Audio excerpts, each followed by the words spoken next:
What is going on YouTube? Today I have a quick little tutorial slash walkthrough for you, and it's just going to be over some simple redstone guidelines, kind of showing you how it works, and yeah, nothing too advanced, just kind of the basics of it.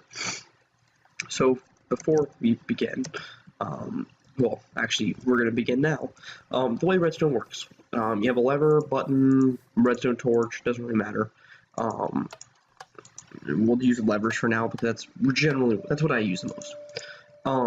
You have off position, you have on position. On makes this light up, off makes it go dark. Your redstone can go 15 blocks before it dies out. So what happens is, see how it's kind of a light red and then it goes dark red. That's at the 16th block. Now if we just moved it back one, bam, it lights up. So right here we have it at the 15th block, and we have these redstone repeaters, which are nice for a couple things. First one being they repeat the redstone so that it allows it to go out another 15 blocks. Another thing you can actually do with it, and I probably should have put this in there, but you put a couple up there, and you can put the ticks on there.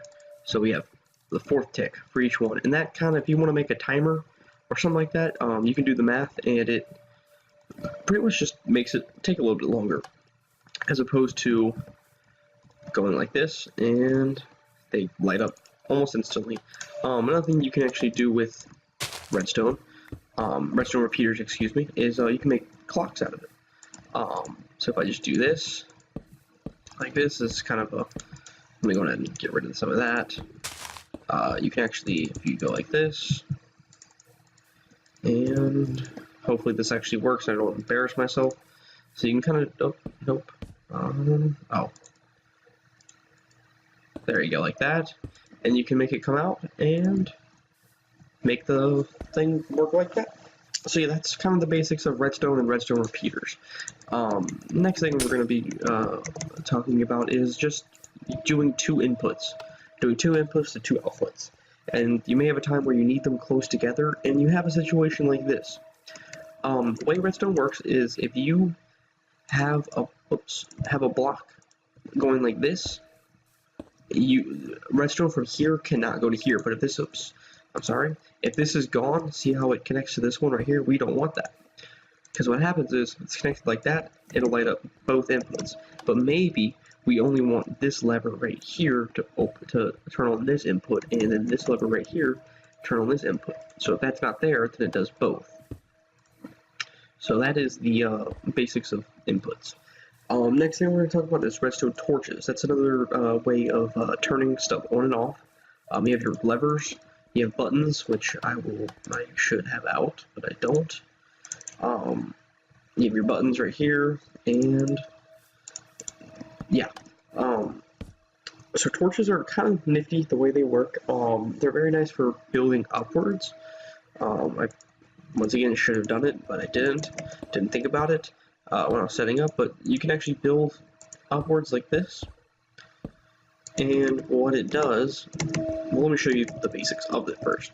So it's in an always on state. You can't really change it from being always on. Well, you can, but it's going to be on no matter what. No matter how many I set down, they're all going to be always on. And that's just how they work. You can't turn them off though, by attaching a lever or a button to it, or whatever have you. And pretty much this is really nice for inverting stuff, because most of the time when it's in the on position, then it'll be on. But when you have a redstone repeater or redstone torch, inverting it, on position means off position means on.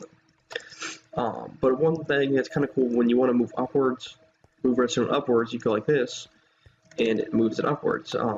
See, when this is off, that means this one's on, which means this one is off.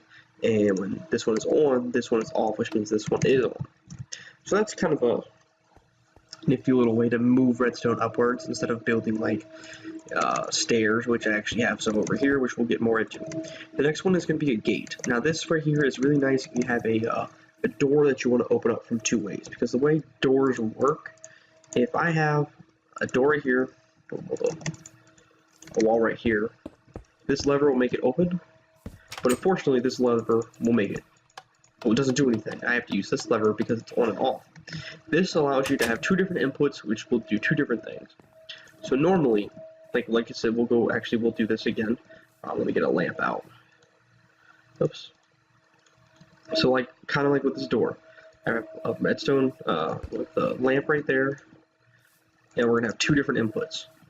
So this one will turn it on, but this one doesn't do anything unless this one's off. But this right here will actually have the ability to be able to do that. So this one right here, you can turn it on and off, like so. And this one as well. So if I have this one to where it's turning on, I can use this one to turn it off, and vice versa. And I'll go ahead and give you kind of a sky look at how this works. So yeah, and the final thing is going to be just your overall just organizing of redstone. When it comes to building stuff with redstone, the last thing you want is to be disorganized, because that creates chaos. In my Minecraft calculator, I am trying my absolute best to make sure that it's as organized as it can be to make the viewers be able to understand it easier. So let's say in this situation you want to build redstone lamps. Again, I'm just using those because they're the easiest to really kind of tell what the redstone's doing. So you have two options, and you really want one lever controlling two. So you could have this really messy kind of situation where it turns them both on, but you have these stairs going up, and it's just completely taking up way too much room. Like for example, if I wanted to build a wall to where none of this could be seen, the wall would have to be, ginormous. And that's the thing, this redstone right here, I mean, yeah, I could probably do this to where I could cover it up, but it's still taking up way too much room. So, one cool thing about redstone repeaters is that they have the ability to move up and down. So let me get that out of the way, that garbage out of the way. So as you can see, it's got a lever going to a redstone repeater, which has the redstone repeaters can go in between two of them. You remember how over here we said two pieces of redstone can't go through this little crack? Redstone repeaters can. So it can move downwards and it can move upwards. So let me go ahead and turn that on. Oops. So as you can see, if we turn that on, it turns both of them on, which turns it on. And this right here is just very clean looking. If I wanted to build a wall, I would only need 3 wide. I mean, I can't think of any reason why I would ever need to do this, but yeah. So as you can see, I mean, look how much better that looks than that. I mean, let's see, where can I cut this off? I mean, yeah, so that pretty much sums it up. I'm sure I could think of more. I'm working on the Minecraft calculator right now. It's gonna be a couple parts, but it's I mean, it's a lot of information. I'm trying my best to explain it to you guys as I'm building. So yeah, anyway, stay tuned for more and subscribe. Peace.